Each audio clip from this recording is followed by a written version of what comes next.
Salut et bienvenue dans cette vidéo sur le jeu au pied en bout de ligne. Le jeu au pied en bout de ligne, qu'est-ce que c'est? C'est généralement quand il y a une égalité numérique et qu'on n'a plus la possibilité de passer à la main, c'est de prolonger au pied. L'objectif, c'est le premier objectif, quelle que soit la forme du jeu au pied de bout de ligne, on va en voir trois, c'est de gagner du terrain. Les trois raisons pour lesquelles on peut jouer au pied au bout de ligne. La première, c'est quand on est en position d'ailier, qu'on commence à se faire enfermer sur la touche, pas de possibilité de rentrer sur le terrain. On voit trois mecs qui commencent à arriver vers soi, où on sent qu'on ne va pas pouvoir passer. On pousse au pied pour continuer à gagner du terrain.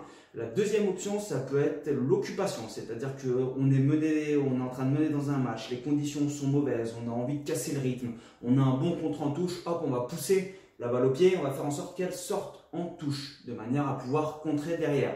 Et la troisième forme, et c'est celle que je préfère, c'est le jeu au pied en bout de ligne de pression, ce que j'appelle pouce en bout de ligne. C'est il y a une égalité numérique, il n'y a pas de second rideau ou il n'y a pas de troisième rideau, la couverture est mauvaise, et dans ce cas on pousse pour mettre la pression sur l'adversaire. C'est-à-dire que le défenseur, quand il va aller récupérer la balle, il va prendre la pression des attaquants, c'est-à-dire de moi et mes partenaires, un plaqueur, un gratteur, et potentiellement on va pouvoir soit récupérer la balle si on est plus rapide, ou soit le sortir en touche, ou récupérer une mêlée ou une pénalité. Voyons les différentes formes. La forme qu'on voit, c'est la forme de pousser en bout de ligne quand on commence à sentir qu'on se fait enfermer. Là, on sent que l'ailier, il aurait peut-être pu jouer avec son partenaire, mais il sent qu'il peut y aller avec les cannes, il décide de pousser au pied pour pas se faire enfermer. Sur celle-là, c'est toujours l'équipe de France, c'est Raka qui arrive en bout de ligne. Là, il y a trois défenseurs et il décide de prolonger au pied pour éviter de sortir en touche. Parce que le pire ennemi d'un ailier, c'est la touche. Là, on le voit très bien, les trois joueurs qui sont là, ils décident de prolonger au pied, ce qui est un choix parfait. Et en plus, il va réussir à récupérer la possession de la balle.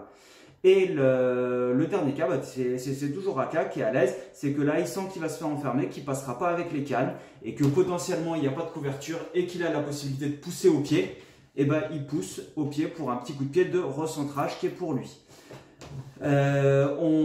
Soit c'est un coup de pied pour soi quand on est en bout de ligne, ou soit ça peut être un coup de pied de recentrage. C'est marrant parce que quasiment toutes les vidéos de ces jeux au pied sont sur France Tonga. Et là on voit l'ailier des Tonga qui commencent à se faire enfermer sur le long de la ligne de touche et il décide de faire un coup de pied de recentrage pour éviter de sortir en touche, ce qui est très bien joué, ça lui donne raison même s'il y a les rebonds. Ensuite, on va voir le jeu au pied d'occupation. Là, on le voit très bien, la France qui mène face au Galles en quart de finale de la Coupe du Monde avec un carton rouge, décide de pousser au pied pour que le ballon sorte en touche. Et on voit les Blacks. Les Blacks, je pense que c'est un système de jeu qu'ils utilisent par moment. Eux, ils le font, à mon avis, ils ont un système de jeu où ils annoncent ok, on casse le rythme. Parce que ce soit contre l'Irlande en quart de finale en menant ou contre la Namibie, ils font la même.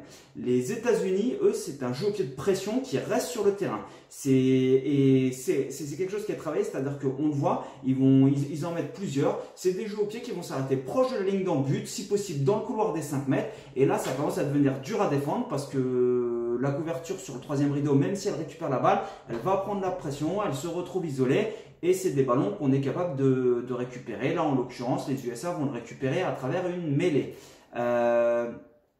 Là, et celle-là est très intéressante des Japonais, c'est-à-dire qu'on voit le troisième rideau qui vient fermer parce qu'il y a un surnombre et je crois que c'est le 14 japonais joue très bien le coup. À partir du moment où le mec quitte le second rideau, il pousse au pied dans le dos et le troisième rideau, le 15 n'a pas le temps de revenir. C'est ce que j'appelle le pouce en bout de ligne. On voit les Écossais qui la même chose vont le réaliser, les Russes couvrent mal le troisième rideau, on pousse en bout de ligne parce qu'il y a une égalité numérique. Et du coup, on est capable d'aller au bout. On voit que là, le deuxième rideau russe, il a un temps de retard. Il reste pas à l'intérieur du ballon. Il est en train de marcher. Sanction immédiate. Ça, c'est vraiment très intéressant à jouer puisque le second rideau, il peut s'oublier assez facilement à partir du moment où le 9 a été pris dans un ruck, où les ailiers sont pas forcément toujours attentifs. Et dès qu'il n'y a pas ce second rideau, c'est très intéressant de pousser dans le dos de la défense. Là, on va le voir sur cette séquence avec les Japonais contre les Irlandais. Même chose, ça arrive aux meilleures nations. On le voit 2 contre 2, on pousse en bout de ligne, on sait qu'on a un profil rapide. Et surtout, on sait que le défenseur qui défend face au ballon, là par exemple le 10, il est obligé de se retourner pour partir dans l'autre sens. C'est-à-dire que quand on est attaquant et que notre partenaire pousse, si on est bien à plat, on part avec un temps d'avance. Là, sur cette séquence, on va le voir avec les Blacks qui récupèrent un ballon qui décide de jouer à la main. Et là, le porteur de balle, il voit qu'il n'y a pas de couverture. Automatiquement, il pousse pour lui-même. Après, c'est pas forcément de la chance, c'est un petit coup de pied avec effet. Mais il met la pression sur l'adversaire. Voilà sur ce petit topic sur le jeu au pied en bout de ligne. On rappelle, il y a 3 façons de jouer au pied quand on est il y a 3 raisons pour lesquelles plutôt on joue au pied quand on est en bout de ligne. La première, c'est pour pas se faire enfermer en touche quand on sent qu'on commence à être isolé. La deuxième, ça peut être une option tactique ou stratégique. Et la troisième, c'est une sanction. Il n'y a pas de couverture sur le deuxième ou le troisième rideau. Je pousse pour continuer à gagner du terrain et mettre la pression sur l'adversaire.